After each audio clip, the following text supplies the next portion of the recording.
जय श्री हरि। प्रिय साथियों, आज हम आचार्य श्री गोविंद राम जी शर्मा द्वारा वर्णित इस कथा से नाम की अलौकिक शक्ति का वर्णन सुनेंगे। एक बार की बात है, वैकुंठ में भगवान विष्णु के पास देवर्षि नारद गए और भगवान से जिज्ञासा प्रकट की कि भगवान, मैं नाम की महिमा जानना चाहता हूँ।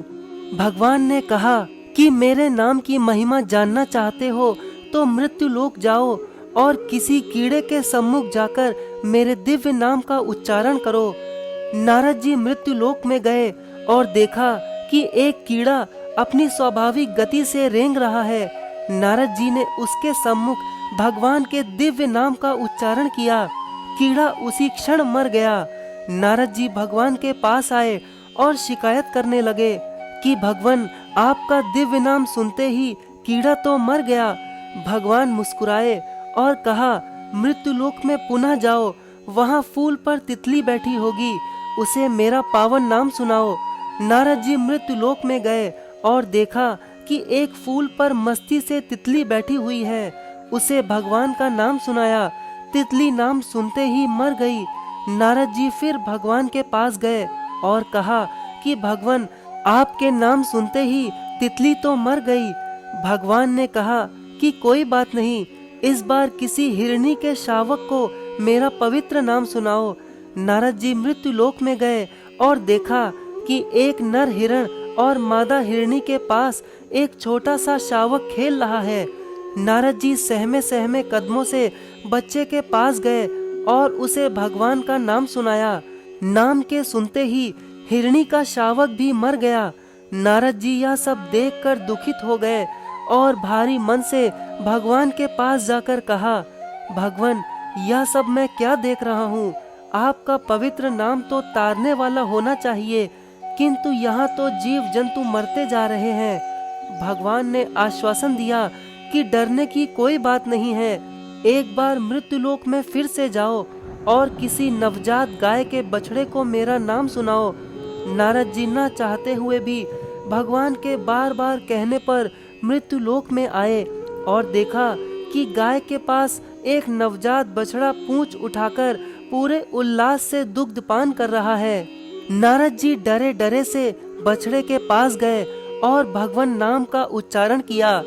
गाय के बछड़े की भी वही गति हुई और वह तत्क्षण मर गया। नारद जी दौड़े दौड़े भगवान के पास आए और कहा कि भगवान, बंद कीजिए अपना यह नाटक, मुझे नाम की महिमा नहीं जाननी है।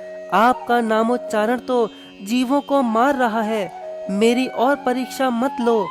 भगवान ने कहा, शांत हो जाओ ऋषिवर, एक बार मेरे कहने से मृत्यु लोक में फिर से जाओ और इस बार जीव जंतुओं पर नहीं, मनुष्यों पर मेरे नाम का प्रभाव देखो।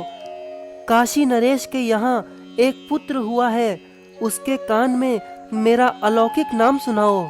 नारद जी बोले, भगवान, आप मुझे कहाँ भेज रहे हैं? मैं बदनाम हो जाऊंगा, लोग मुझे हत्यारा कहेंगे। भगवान के आदेश से उनके बार बार विश्वास दिलाने पर नारद जी काशी नरेश के यहाँ गए। वहाँ शिशु जन्म के उपलक्ष्य में उत्सव मनाया जा रहा था। राजा को जब पता लगा कि वैकुंठ लोक से देवर्षि आए हैं तो उन्होंने उनका खूब स्वागत सत्कार किया और कहा कि आप नवजात शिशु को आशीर्वाद दीजिए। नारद जी के पैर आगे नहीं बढ़ रहे थे। भय से व्याकुल वे शिशु के समीप गए और उसके कान में दिव्य भगवान नाम का उच्चारण किया। नारद जी ने जैसे ही नाम सुनाया, शिशु ने बोलकर नारद जी को प्रणाम किया। नारद जी अत्यंत आश्चर्यचकित एवं गदगद होकर बोले कि बालक, तुम कौन सी शक्ति से बोल रहे हो? उसने कहा, हे महर्षि, क्या आपने प्रभु के दिव्य नाम की महिमा एवं शक्ति नहीं पहचानी है? मैं ही वही कीड़ा, तितली, हिरणी शावक, गाय का बछड़ा हूँ। प्रभु नाम से मैं सहज ही प्राण त्यागता रहा तथा आज मनुष्य जन्म में आया हूँ। नारद जी के सब संशय दूर हो गए। उन्हें नाम की अलौकिक शक्ति का ज्ञान हो गया। जय श्री हरि।